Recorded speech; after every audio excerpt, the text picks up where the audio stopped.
السلام علیکم ورحمۃ اللہ وبرکاتہ۔ ان الحمد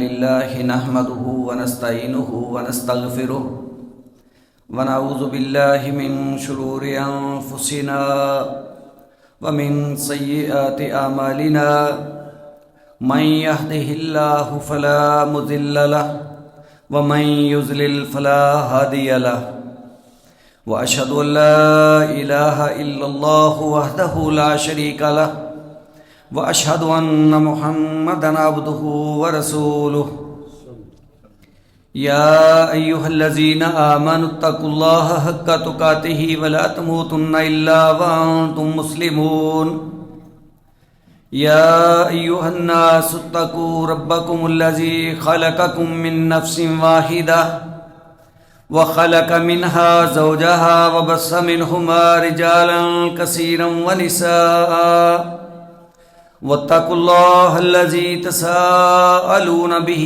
والأرحام إن الله كان عليكم رقيبا يا أيها الذين آمنوا اتقوا الله وقولوا قولا سديدا يصلح لكم أعمالكم ويغفر لكم ذنوبكم ومن يطع الله ورسوله فقد فاز فوزا عظيما فإن أحسن الكلام كلام الله وخير الهدي هدي محمد صلى الله عليه وآله وسلم وشر الأمور محدثاتها وكل محدثة بدعة وَكُلَّ بِدْعَةٍ ضَلَالَةٍ وَكُلَّ ضَلَالَةٍ فِي النَّارِ۔ اللهم صل على محمد وعلى آل محمد كما صليت على إبراهيم وعلى آل إبراهيم إنك حميد مجيد۔ اللهم بارك على محمد وعلى آل محمد كما باركت على إبراهيم وعلى آل إبراهيم إنك حميد مجيد۔ اللهم انفعنا بما علمتنا وعلمنا ما ينفعنا وزدنا علما۔ رب اشرح لي صدري ويسر لي أمري واحلل عقدة من لساني يفقهوا قولي۔ اما بعد فاعوذ باللہ من الشیطان الرجیم۔ الا تنصروه فقد نصره اللہ اذ اخرجہ الذین کفروا ثانی اثنین اذ ہما فی الغار اذ یقول لصاحبہ لا تحزن ان اللہ معنا۔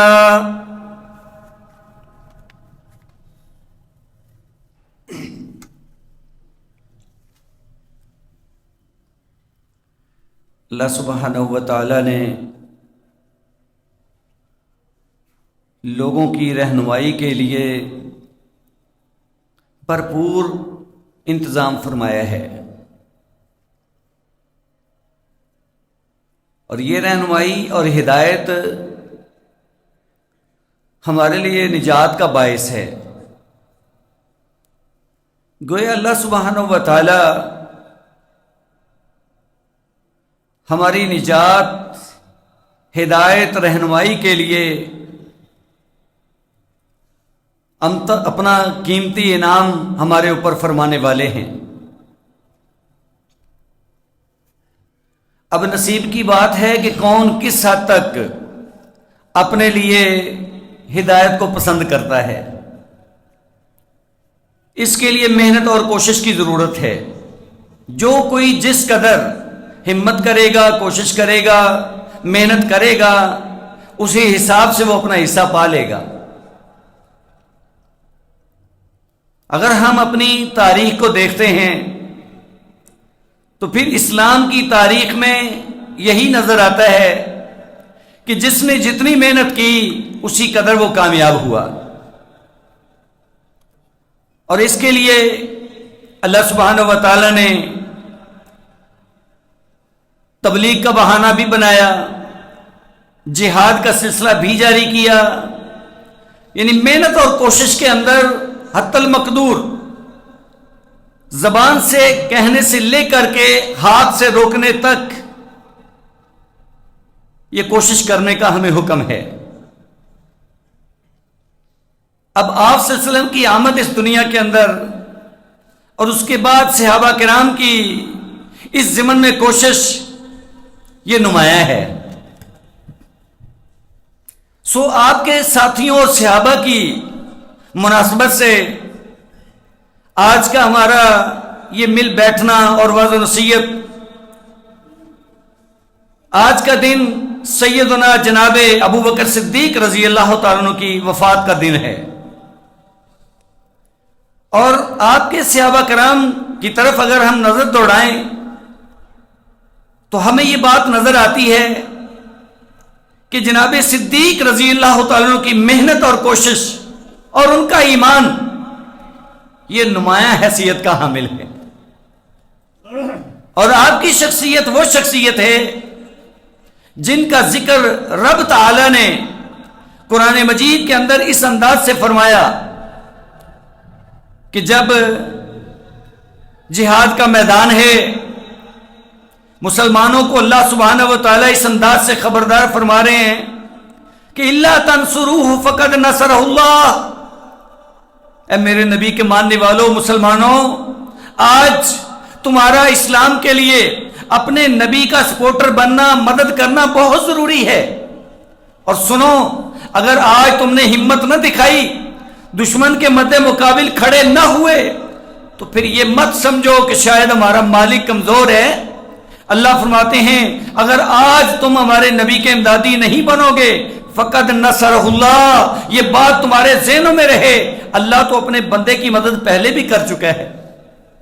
اذ اخرجہ الذین کفروا، جب سارے کفار مکہ آپ کے دشمن تھے، آپ کو شہید کرنے کے درپے تھے، اور بالآخر آپ مکہ چھوڑنے پہ مجبور ہوئے، ہجرت کرنے کے لیے آپ نے سفر شروع کر دیا، اور وہی کفار مکہ آپ کی پیروی میں ہیں، لہذا آپ ایک غار کے اندر پہنچتے ہیں، اور وہ غار کا سفر بھی انتہائی کٹھن ہے، پوری 1 کلومیٹر کی اونچائی، اور آج سے 1400 سال پہلے کا حساب لگا لیں آپ، تو اللہ فرماتے ہیں جب انہوں نے میرے پیغمبر کو کافروں نے یہاں سے نکالا، ثانی اثنین، وہ صرف 2 ہی لوگ تھے، اور 2 میں سے دوسرا میرا پیغمبر تھا، تو وہ ایک پہلا وہ کون تھا، یا 2 میں سے دوسرا کون تھا؟ اذ ہما فی الغار، دونوں غار کے اندر موجود تھے، اذ یقول لصاحبہ، جب وہ اپنے ساتھی سے کہہ رہے تھے لا تحزن ان اللہ معنا، اے میرے بھائی میرا فکر مت کرو، پریشانی لینے کی ضرورت نہیں ہے، اس میں کچھ شک نہیں کہ اللہ ہمارے ساتھ ہے، یعنی کہ اللہ کی مدد ہمیں حاصل ہے، یہ دشمن ہمارا کچھ نہیں بگاڑ سکتا۔ یہ اللہ نے ایسے لمحات کی طرف اشارہ فرمایا کہ جب دشمن سر پہ چڑھا ہوا ہے اور اسی غار کے اوپر آ کے کھڑا ہوا ہے، اللہ فرماتے ہیں ہم نے اپنے پیغمبر کو بچایا۔ تو آج اگر وہی دشمن دوبارہ آپ کے مد مقابل کھڑا ہے تو اللہ فرماتے ہیں آج بھی ہم بچانے پہ قادر ہیں، لیکن ہم تمہیں بھی دیکھنا چاہتے ہیں کہ تم کس حد تک میرے نبی کے ساتھی بننے والے ہو، کس قدر اس کے اوپر زور لگانے والے ہو، اور میرا حکم مان کر کے کیسے تم دشمن سے ٹکرانے والے ہو۔ گویا یہ جذبہ جہاد اور یہ جہادی سلسلہ دشمن سے ٹکرانا یہ بھی ہمارا دین ہے، اور یہ اس محنت کوشش کے اندر شامل ہے جو ہمیں کرنی چاہیے۔ بہرحال یہ جہادی سلسلہ یہ تو خیر اللہ کے رسول کے دور سے ہے، آج تک چل رہا ہے، اور اللہ اپنے بندوں کی مدد فرماتے ہیں، آج بھی مدد فرماتے ہیں۔ دیکھ لیجئے دنیا کے حالات کہ اگر کوئی سرکش قسم کا طاقتور سے طاقتور ترین بھی کسی کمزور پہ چڑھا ہے تو اسے کامیابی حاصل نہیں ہو سکی۔ یہ جدھر کا مرضی آپ اندازہ لگائیے، جہاد افغانستان کو دیکھیے، یہ فلسطین والوں کو دیکھ لیجئے کہ سال ہر سال سے یوں سمجھیے کہ آج پونی صدی بیت چکی ہے، لیکن کیا وہ ظالم وہ اسلام کا دشمن، وہ مسلمانوں کے مد مقابل آج تک کامیاب ہو سکے؟ نہیں ہو سکے، اور انشاءاللہ نہیں ہوں گے۔ اگرچہ مسلمان کمزور ہیں لیکن اللہ کی مدد تو مسلمانوں کو حاصل ہے نا۔ اس لیے اللہ تعالیٰ نے یہاں تو دنیا کا عظیم ترین انسان کھڑا ہے، اور اللہ تعالیٰ نے فرمایا کہ میرے نبی کے ساتھی بن جاؤ، مجاہد بن جاؤ اور معاون بن جاؤ، کامیابی حاصل ہو جائے گی۔ بہرحال میرا موضوع یہ نہیں ہے، یہ تو ضمنی بات ہے، اور ہر وقت یہ مسلمانوں کا شیوا ہونا چاہیے۔ کسی بھی لمحے یہ سمجھنا کہ شاید ہم نہتے ہیں، ہم اکیلے ہیں، ایسی بات نہیں ہے۔ جب اللہ ہمارے ساتھ ہے تو کوئی ہمیں کمزور نہیں کرنے والا۔ تو اللہ فرماتے ہیں یہ دو لوگ تھے صرف، اب دونوں میں سے دوسرا کون تھا؟ وہ جناب ابوبکر صدیق رضی اللہ تعالیٰ کی شخصیت ہے۔ یقیناً ایک اللہ کے رسول ہیں تو کوئی آج تک ثابت کرے کہ وہ دوسرا کون تھا۔ لہذا قرآن مجید کے الفاظ اور اس انداز سے کس قدر اعزاز کی بات ہے کہ جناب صدیق رضی اللہ تعالیٰ کا تذکرہ قرآن مجید کر رہا ہے اور ان کے صحابی ہونے کی گواہی دے رہا ہے، اور اللہ کے رسول جو تسلی دیتے ہیں جناب ابوبکر صدیق کو، اس کے اندر یہ کتنے قیمتی الفاظ ہیں، ان اللہ معنا۔ جبکہ موسیٰ علیہ السلام کے ساتھ مسئلہ بنا تھا تو ان کے الفاظ یہ تھے انما یا ربی، میرے ساتھ میرا رب ہے، حالانکہ پوری فوج آپ کے ساتھ تھی، پورے ماننے والے آپ کے ساتھی ساتھ تھے، لیکن ان کو شامل نہیں کیا۔ یہ اللہ کے رسول ہیں، آپ کو اپنے ساتھی کے اوپر اتنا اعتماد ہے اور اس قدر اس کو اپنی جان کا گویا حصہ سمجھتے ہیں۔ ان اللہ معنا، ابو بکر گھبرانے والی بات کوئی نہیں، میرے ساتھ بھی اللہ ہے، تیرے ساتھ بھی اللہ ہے۔ تو یہ ہیں جناب صدیق رضی اللہ تعالیٰ عنہ۔ اب ان کے خصائص، ان کی فضائل اور ان کے تذکرے قرآن مجید کے اندر ہو رہے ہیں، تو حدیث رسول کے اندر تو کوئی حد ہی نہیں ہے، کیونکہ صحابہ کرام کا دور اور جناب ابوبکر صدیق کی شخصیت یہ تو ایک نمایاں سلسلہ ہے، احادیث بے شمار۔ برج چاندی کی باتیں ہم تذکرہ کرنے والے ہیں، کیونکہ آج 22 جمادی الثانیہ ہے، جمادی الثانی کی 22 تاریخ ہے، اور آج کا دن آپ کی وفات کا دن ہے، اور آپ کی پیدائش جو ہے وہ تو 573 عیسوی جو عام الفیل ہے، جیسے اللہ کے رسول عام الفیل کے سال پیدا ہوئے ہیں، تو یہ عام الفیل سے بھی 2.5 سال بعد پیدا ہوئے ہیں، 2 سال 6 ماہ بعد۔ گویا آپ صلی اللہ علیہ وسلم کے ساتھ ان کی عمر بھی ملتی جلتی ہے، اور اتفاق سے عمر بھی تقریباً 63 سال، کیونکہ وہ 2-2.5 سال کا فرق ہے، اور وہی 2.25 سال موقع ملا ہے ان کو خلافت کا، 2 سال 3 مہینے، اور آپ بھی دنیا سے چلے گئے، یعنی تقریباً آپ صلی اللہ علیہ وسلم کی اور جناب صدیق رضی اللہ تعالیٰ کی عمر برابر ہے۔ آپ کا نام نامی ہے عبداللہ، اللہ کا بندہ، ماشاءاللہ، یعنی ابھی تو اسلام بعد میں لائے، پہلے سے ہی ان کا نام عبداللہ ہے۔ تو یہ نام بھی اتنا پیارا ہے کہ رسول اللہ صلی اللہ علیہ وسلم فرماتے ہیں کہ اللہ تعالیٰ کو 2 نام بڑے پسند ہیں، عبداللہ اور عبد الرحمن، عبداللہ اور عبد الرحمن، لہذا اللہ کے پسندیدہ ناموں میں سے ایک نام ہے، اور ان کی کنیت ہے ابو بکر رضی اللہ تعالیٰ عنہ، اور لقب ان کا ہے صدیق اور عتیق، صدیق اور عتیق۔ اب یہ صدیق کا لقب بھی ایسا نمایاں ہے، ایسا خاص الخاص ہے کہ اللہ سبحانہ و تعالیٰ نے جو اللہ اور اس کے رسول کی اطاعت کرنے والے لوگ ہیں، ان کو جن لوگوں کا ساتھ نصیب ہونا ہے ان کا تذکرہ کرتے ہوئے 5ویں پارے کے اندر سورہ آل عمران اللہ فرماتے ہیں من یطع اللہ والرسول فاولئک مع الذین انعم اللہ علیہم من النبیین والصدیقین۔ جو اللہ اور اس کے رسول کی اطاعت کرے گا اس کو اللہ کے جو رسول ہیں رسولوں کا ساتھ نصیب ہوگا، صدیقین کا ساتھ نصیب ہوگا، یعنی رسالت کے بعد صدیق کا لفظ ذکر ہوا ہے، اس کا مطلب اس کی بڑی کوئی نمایاں پوزیشن ہے، خاص الخاص اس کا کوئی مقام ہے۔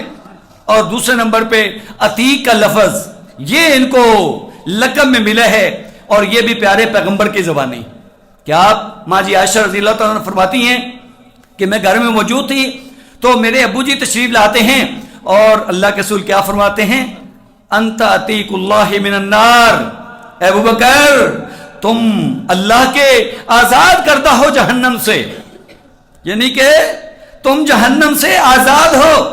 گویا جنت کی بشارتیں تو علیحدہ سے دی ہیں، لیکن جہنم سے بچاؤ اور آزادی اس کے لیے اسپیشل اعزاز ملا ہے جناب صدیق کو۔ اب آج بھی کوئی ایسی بات کرے تو پھر دیکھ لے کہ اپنے نبی کو کس انداز کا ماننے والا ہے. یہ تو قرآن مجید کی گواہیاں موجود ہیں, پیارے پیغمبر کی گواہیاں موجود ہیں, پھر بھی کسی کی تسلی نہ ہو تو اسے پھر اپنے ایمان کی فکر کرنا چاہیے, نہ یہ کہ صدیق کے اندر وہ خامیاں تلاش کرتا پھرے. تو خصائص کے حوالے سے اگر ہم غور و فکر کریں تو یقین جانیں کہ لوگ بھی ماشاءاللہ محنت کرنے والے ہیں, کافی خصوصیات بڑے مختصر انداز میں, یعنی یوں سمجھیے کہ سرخیوں کی شکل میں یہ اعزاز ذکر کرنے والے لوگ جو حقیقت میں واقعی جناب صدیق رضی اللہ تعالیٰ کے اندر موجود تھے, اور ان کی وہ زندگی جو انہوں نے اللہ کے رسول کے ساتھ وقت دیا ہے اور گزارا ہے, اور جس انداز سے گزرا ہے, اور آپ کے بعد بھی جو آپ کو مقام ملا ہے, یہ ساری چیزیں بڑے خوبصورت انداز سے ان الفاظ کے اندر موجود ہیں. سب سے پہلی بات یہ ہے کہ آپ مومن اول ہیں, سب سے پہلے ایمان لانے والے, آزاد بڑے لوگوں میں سے سب سے پہلی شخصیت اگر کوئی اللہ کے رسول پر ایمان لانے والی ہے تو وہ کون ہیں؟ جناب ابوبکر صدیق رضی اللہ تعالیٰ.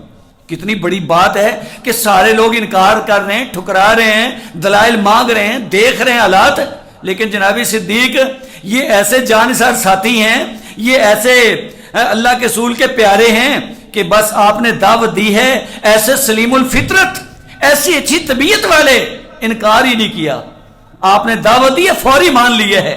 یہ بہت بڑی بات ہے, ورنہ دنیا کے اندر جو انسان بسنے والا ہے اس کی تسلی نہیں ہوتی جلدی, آج بھی نہیں ہوتی. کتنا علم کا دور ہے, علم کی بات کریں کوئی نہیں آپ کی بات کو مانے گا, تو یہ بہت بڑی بات ہے. اور اس کے ساتھ یہ ہے کہ آپ محب رسول اور آل رسول ہیں, رسول اللہ سے محبت, آپ کی آل سے محبت, آپ کے پیاروں سے پیار, یہ جناب صدیق کا خاصہ تھا. جب جناب حسن حسین سے محبت, جناب فاطمہ رضی اللہ تعالیٰ عنہا سے محبت, جناب علی سے محبت, ان کا رشتہ لینے کے لیے اور کوشش کے لیے باقاعدہ حصہ, آخر یہ محبت کے بغیر نہیں ہوتا. اسی طریقے سے آپ پیارے پیغمبر کے رفیق سفر ہیں اور رفیق حضر ہیں. جہاں کہیں پیارے پیغمبر موجود ہوتے تھے جناب صدیق وہیں پہ موجود ہوتے تھے. یہ پیار اور محبت کی بات ہے.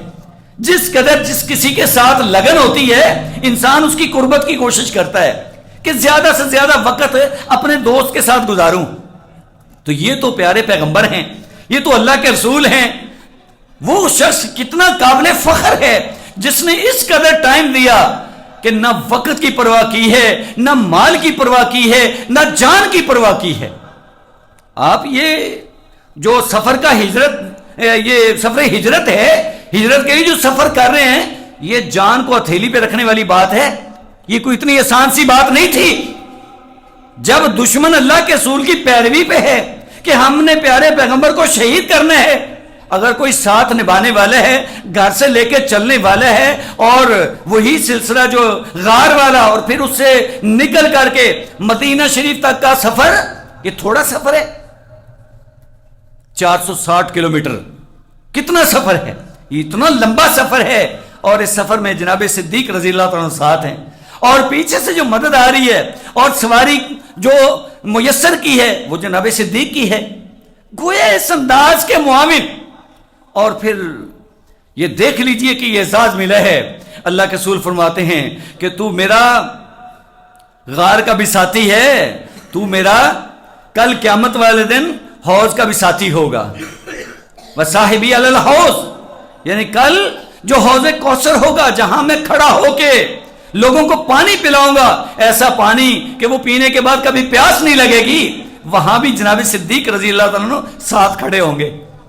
آج جس کسی کا پانی پینے کا ارادہ وہ دیکھ لے کہ اس کو جناب صدیق سے محبت ہونی چاہیے, ورنہ وہ تو وہاں جانے پسند نہیں کرے گا, وہاں جانا پسند نہیں کرے گا, تو پھر پانی کیسے پیے گا. لہذا آپ رفیق غار بھی ہیں اور رفیق مزار بھی ہیں. یہ تو اللہ تعالیٰ نے دکھا دیا نا کہ آپ صلی اللہ علیہ وسلم کے ساتھ بالکل ہمسائیگی میں دائیں طرف قبر کس کی ہے؟ جناب صدیق رضی اللہ تعالیٰ کی ہے. اور آپ پیکر صدق و وفا ہیں. جس انداز کی صداقت آپ نے اختیار کی ہے وہ تو آپ کو صدیق کا لقب مل گیا, اور بالخصوص معراج کی رات جب اللہ کے رسول تشریف لے جاتے ہیں، واپسی آ کے اپنا وہ سارا واقعہ اور سفر کی روداد سناتے ہیں، تو لوگ تو پہلے ہی بڑے اعتراض کرنے والے تھے، ایمان والوں نے تو ماننا تھا، لیکن دوسرے لوگ اعتراضات کرنے والے. تو ابو جہل نے سمجھا کہ آج موقع ملا ہے، آج شاید ابو کا صدیق بھی سلپ ہو جائے، لہذا اس کو میں بات کرتا ہوں. جب بات کی کہ لو جی بتائیں جی ایسے ہو سکتا ہے، آپ نے پوچھا کس نے بتایا ہے؟ کہتے تمہارا پیغمبر کہہ رہا ہے. کہتے اگر وہ کہہ رہے ہیں تو پھر بالکل حق ہے. جب ہم نے مان لیا کہ آپ اللہ کے پیغمبر ہیں، پھر ہم ان کی کسی بات کا رد نہیں کر سکتے. لہذا یہ تصدیق کرنا اور آپ کو سچا ماننا، یہ ایسی کمال کی صفات ہیں کہ جن کا باقاعدہ سے تذکرہ اس انداز سے ہو رہا ہے اور قیامت تک ہوتا رہے گا. جناب صدیق رضی اللہ عنہ، یہ ایسا لفظ، ایسا لقب ملا ہے آپ کو کہ کوئی دوسرا نام نہ بھی لیا جائے، اکیلے صدیق کے لفظ سے آپ کی پہچان موجود ہے کہ یہ ابوبکر صدیق رضی اللہ عنہ کی شخصیت ہے. لہذا آپ نے وفاداری جس انداز سے نبھائی، اور آپ سالار صحابہ ہیں. صحابہ جتنے بھی تھے آپ سب کے امیر اور سب کے سپہ سالار اور غازی اور مجاہد بھی ہیں. جہاد بھی کیا ہے اللہ کے رسول کے ساتھ، جو بھی غزوہ ہوا ہے، جو بھی جنگ ہوئی ہے، جناب صدیق آپ کے ساتھ ہیں. آپ امیر المجاہدین ہیں. بعد میں بھی آپ کے دنیا سے چلے جانے کے بعد جہادی سلسلہ آپ نے جاری رکھا ہے، پیارے پیغمبر کی سنت کو ختم نہیں ہونے دیا. اور آپ فاتح ارتداد اور منکرین زکوٰۃ ہیں، کیونکہ آپ صلی اللہ علیہ وسلم کے جانے کے بعد یہ مرتد ہونے والا سلسلہ بھی چل نکلا کہ لوگوں نے سمجھا بھی اب اللہ کے رسول ہے نہیں. کمزور قسم کے ایمان والے لوگ جب انہوں نے کمزوری دکھائی اور یہ مرتد ہوئے تو انہوں نے اس فتنے کا کلا کما کیا، باقاعدہ سے اس کا انتظام کیا اور اس کے اوپر بھرپور قسم کی پکڑ کی. اور اس طریقے کے ساتھ ساتھ منکرین زکوٰۃ کہ آپ صلی اللہ علیہ وسلم کے جانے کے بعد لوگوں نے اگر زکوٰۃ دینے سے منکر ہوئے تو آپ نے کہا نہیں ایسا نہیں ہو سکتا.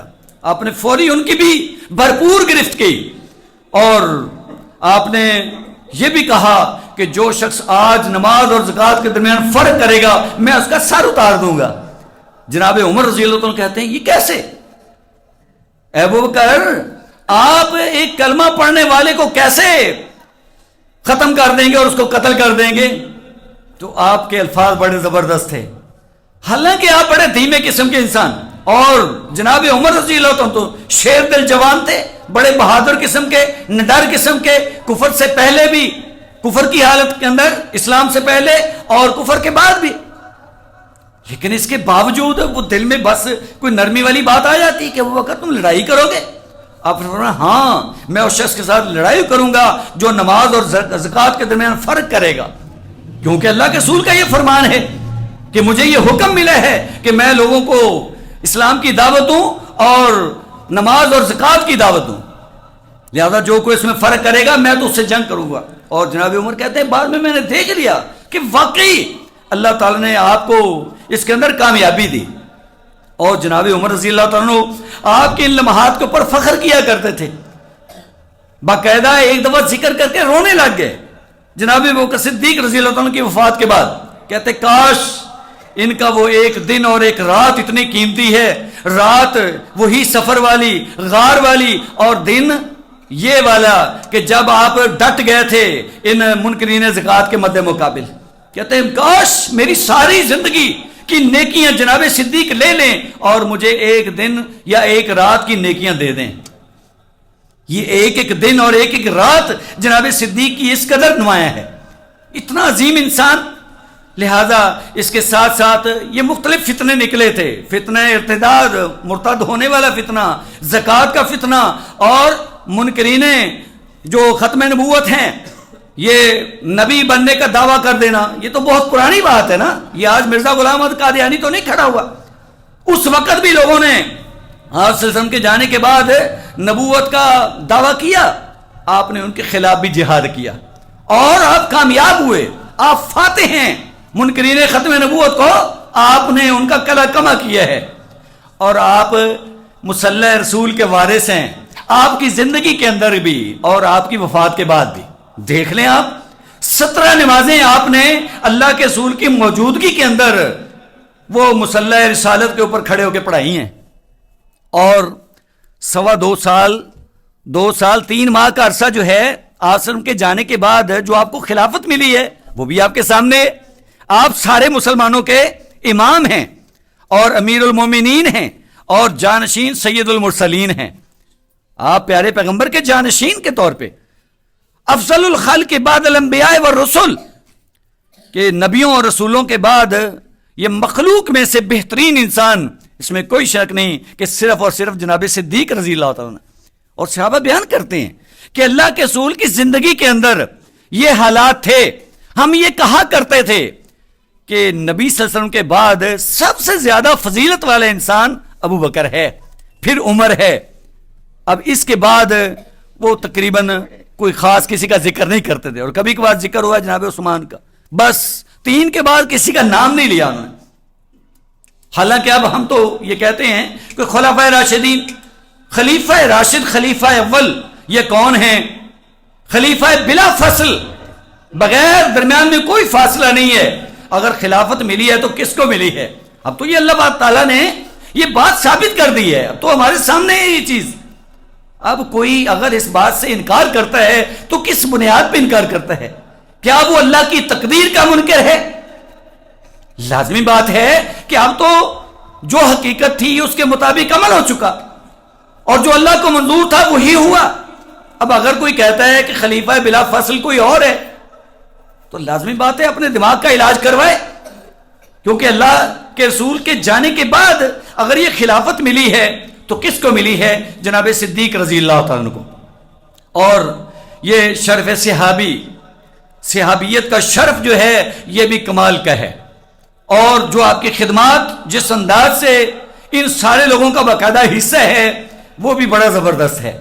تو صحابی ہونے کے حوالے سے یہ بڑی اعزاز کی بات ہے، خود صحابی ہیں، ان کے والد صاحب بھی صحابی رسول ہیں، وہ بھی مسلمان تھے، ان کے بیٹے صحابی ہیں، بیٹیاں صحابیات ہیں، اور بیٹیاں اور بیٹے بھرپور محنت اور کوشش کرنے والے ہیں نبوت کی سپورٹ کے لیے۔ جہاں ابو بکر صدیق ڈٹے ہوئے ہیں وہاں ان کی اولاد بھی ڈٹی ہوئی ہے، اور آگے چل کے پوتے اور نواسے بھی صحابی رسول ہیں۔ اس قدر پوری یعنی کہ 3-4 نسلیں رسول اللہ صلی اللہ علیہ وسلم کے صحابی ہیں۔ یہ بڑی اعزاز کی بات ہے، صحابی ہونا تو ایک خاص اور خاص مقام ہے، اور جس خاندان کو اس انداز کی محبتیں اللہ کے رسول کی حاصل ہوں ان کا کیا کہنا۔ تو آپ چونکہ 2 سال 3 ماہ باقاعدہ آپ نے یہ وقت گزارا ہے، اگرچہ آپ بڑی دھیمی طبیعت والے تھے لیکن اس کے باوجود بڑا کمال کا دور گزرا ہے کہ بھرپور طریقے کی پوری گرفت، پورا دین اسلام کے مطابق چلنا اور لوگوں کو کنٹرول کرنا اور صحابہ کرام کا آپ کے اوپر اتفاق کرنا، اس میں کوئی شک نہیں، کسی کا کوئی انکار نہیں۔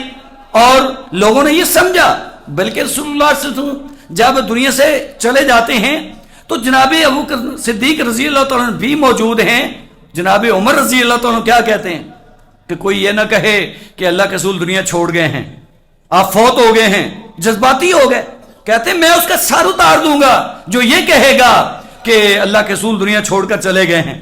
نہیں، آپ نہیں فوت ہو سکتے، آپ دنیا سے نہیں جا سکتے۔ جناب صدیق تشریف لاتے ہیں، کہتے ہیں عمر بیٹھ جاؤ، جذباتی مت ہو جاؤ، اور آپ نے قرآن کی آیت پڑھ کے سنائی کہ وما محمد الا رسول قد خلت من قبلہ الرسل افئن مات او قتل انقلبتم علی اعقابکم ومن ينقلب علی عقبیہ فلن یضر اللہ شیئا وسیجزی اللہ الشاکرین۔ اور یہ میدان احد کے اندر جب وہ حادثہ ہوا تھا، دشمن نے بھرپور قسم کا اٹیک کیا اور دشمن نے یہ افواہ پھیلا دی کہ اللہ کے رسول تو شہید ہو چکے ہیں۔ کچھ صحابہ کرام نے کمزوری دکھائی، ایسے مقام پہ اللہ پاک نے اپنا قرآن نازل کیا کہ محمد صلی اللہ علیہ وسلم بھی ایک اللہ کے پیغمبر ہیں اور یہ کوئی اکیلے نہیں آئے۔ قد خلت من قبلہ الرسل، آپ سے پہلے کتنے ہی پیغمبر رسول اس دنیا سے جا چکے ہیں، کیا آپ اگر تبھی موت فوت ہو جاتے ہیں یا آپ شہید کر دیے جاتے ہیں تو کیا تم اپنا دین چھوڑ بیٹھو گے؟ اور اللہ نے فرمایا سن لو، جو کوئی دین چھوڑے گا وہ اللہ کا کچھ نقصان نہیں کرے گا، وہ اپنے آپ کا نقصان کرے گا۔ یہ آیت مبارکہ جناب صدیق نے تلاوت دی، خطبہ دیا، سب لوگ سکون میں ہو گئے. اور جناب عمر کہتے ہیں میں تو آیت سننے کے بعد ایسے مجھے لگا جیسے ابھی یہ آیت نازل ہو رہی ہے، یعنی میرے ذہن میں یہ بات نہیں آ رہی تھی. تو اس قدر دین اسلام کو سمجھنے والا، اتنا بصیرت والا انسان، ایسے حالات کے اندر اپنے آپ کو کنٹرول کرنے والا اور اپنے ساتھیوں کو ساتھ کنٹرول کرتے ہوئے ساتھ لے کے چلنے والا، یہ کون ہے؟ یہ جناب صدیق رضی اللہ تعالیٰ عنہ. ان کے فضائل، ان کے مناقب، ان کے متعلق جتنی باتیں صحابہ کرام بیان فرماتے ہیں اور اللہ کے رسول نے جہاں تک آپ کا ذکر کیا ہے وہ تو قابل فخر ہے کہ رسول اللہ صلی اللہ علیہ وسلم اس انداز سے اپنے زبان مبارکہ سے الفاظ جاری کرتے ہیں، لو کنت متخذا خلیلا غیر ربی لاتخذت ابا بکر خلیلا، کہ اگر میں اپنے رب کے سوا اس دنیا والوں میں سے کسی کو خلیل بنا سکتا تو میں ابو بکر کو اپنا خلیل بناتا. یعنی کیسی خواہش ہے. اس کا مطلب دنیا کے اندر اس کائنات کے اوپر اللہ کے رسول کے لیے جناب صدیق سے بڑھ کے کوئی شخصیت نہیں ہے. اسی لیے تو آپ نے اظہار کیا نا، اور فرمایا یہ اصل میں خلت والا تعلق ہی کیسا ہے کہ تمہارے رب نے تمہارے پیغمبر کو اپنے ساتھ یہ سلسلہ خاص کر لیا ہے کہ اب میں خلیل اللہ کے سوا کسی کو نہیں بنا سکتا. دنیا والوں میں سے، ان انسانوں میں سے اگر میں کسی کو بنا سکتا تو اس لائق ابو بکر صدیق رضی اللہ عنہ کی شخصیت تھی.